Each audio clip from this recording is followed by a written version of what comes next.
Alright, so we're back to working on the Ford 800 series tractor. It currently only has one front wheel on it because the hub on the other side has some, to put it gently, strange damage to it. So I had to go out and pick up another hub. This is what I got.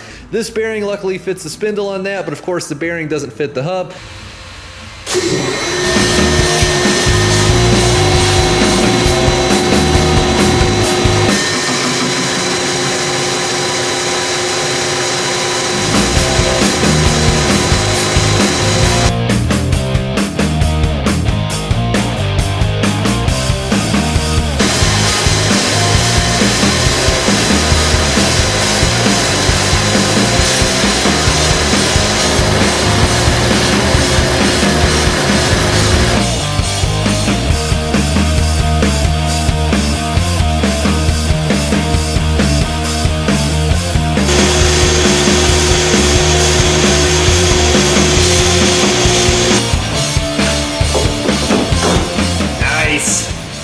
I like it. All right, guys, let's see how we did. So this is the bore we're trying to fill. As you can see, there's a slight size difference between that and the bearings we have. So our nicely machined part drops right in like such. Then our bearing thing, then our other bearing thing sits in there just like that. And then this grease seal. Nice, nice, nice. All right, this is gonna work. And works for stuff like this, which is perhaps not the most precise thing in the world, although I'm trying my best at it. All right, get all our back end parts in and get our front end parts in. Now, I understand on vehicles or something, you're really supposed to jam these full of grease, and on this it wouldn't hurt. However, the thing about that to keep in mind, that with this, you know, there's this Zerk fitting right here. Castings like a good 100 thousandths out around here.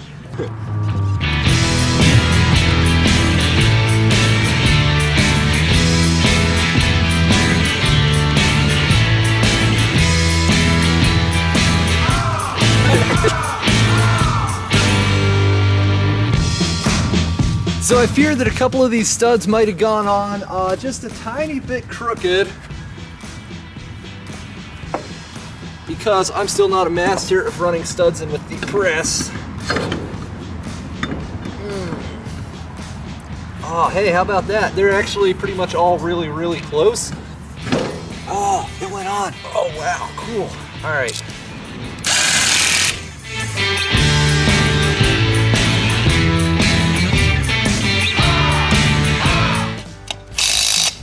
We got it. We got it. Wow, look at that. We now have two perfectly fine front tires on this thing. For the first time probably in as long as I've been alive. But hey, we got it on here. And it matches the other one. I dropped the jack out and nothing flew apart, which is always nice. So it's got weight on it, and now finally the front of this tractor is completely done. And well, now we just have to change out these studs, and actually the brake drum that I ordered a replacement of. One of these brake drums, you know, obviously I was kind of hard on both of them getting them off because I'd never messed with drum brakes before. One of them is perfectly salvageable, which is this one. The other one had a bunch of hairline cracks like all over here when I started. So that's the one I really showed no mercy to, and I pitched it, and like I said, ordered a new one which just showed up. So I got all my brake parts, got to do that next, but I'm really excited about this.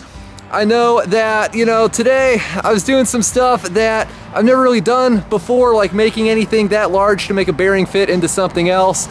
And I'm really optimistic about the way this turned out. Like I said, probably not the best thing for, you know, a car or truck that goes 70 miles an hour, but for farm equipment, tool for the job. And, you know, I'll send an email to the company on eBay that I bought this thing from, because it was supposed to fit like everything from the 8N up to the 4000 or something, which I knew was probably a little optimistic, but I don't really blame them. I think it was probably unintentional. The place I bought it from, they say they're like an industrial surplus place or something, so they probably don't even know what the heck they're selling.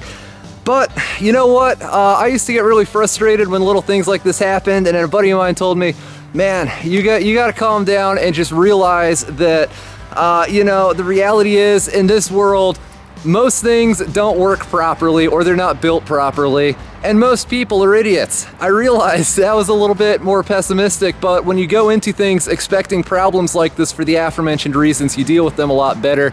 And you know, if that's the way you deal with store clerks and people who sell parts and everything, then you know you're prepared when things don't go well, and when things do go well, you think, man, this person was really helpful. They're really knowledgeable. This is great.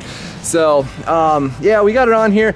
It wasn't really ideal, but the reality is we're working on a tractor that's been out of production for like 50, 60 plus years. That was made by a company which no longer exists, at least in its original derivative. And we're sticking universal parts into aftermarket parts for all sorts of different models. So things aren't going to be 100% perfect, but we got it on here and it friggin' works. All right.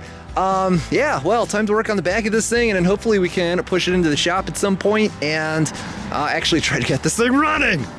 Yeah, all right, guys. So this was filmed years ago. Looking back on this, man, this is like the most labor-intensive way possible to half-ass something like this. So, all right, here's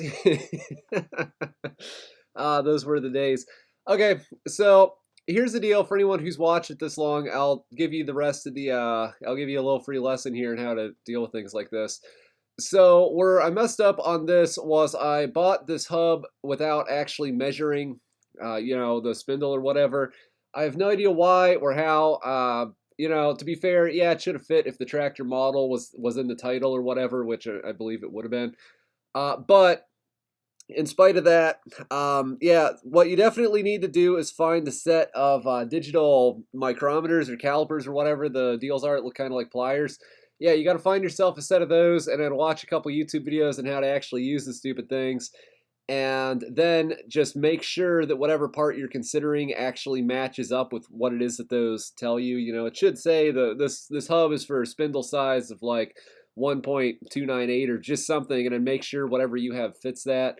You know, 2 minutes worth of measuring stuff could have prevented me from doing all this stuff, you know, machining this out and whatnot. But steel was real cheap in those days. I had tons of it laying around, you know, making money on YouTube videos. So, you know, it's not that big of a deal. But yeah, this, like I said, it's just the most inefficient way possible to half-ass things. Now I will say it worked just fine the entire time I owned that tractor. Never lost a front wheel, so it did hold together. But yeah, you really need to measure things like this before you order before you order parts. You know, everything's just kind of dysfunctional, and you cannot assume anything at all. Is another lesson I learned. Additionally, I also learned that green Loctite stuff is no joke. I use that for all kinds of half-assed and semi-half-assed applications like this, and it held together. You know, there were a couple things I had to rework. You know, a bearing would come apart or whatever, and that stuff is a royal pain in the rear end to get apart. I mean, it is tough as nails when it dries. I remember talking to a viewer one time. He said he had some splines in a vehicle, like where the drive shaft goes in, and he was on a road trip or something, and the splines got torn out. They were all like too worn to grab or whatever.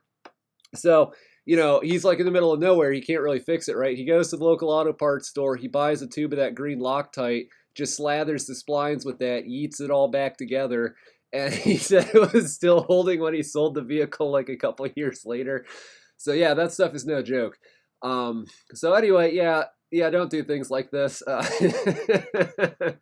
But thanks for watching. Don't forget to rate, comment, and subscribe for more.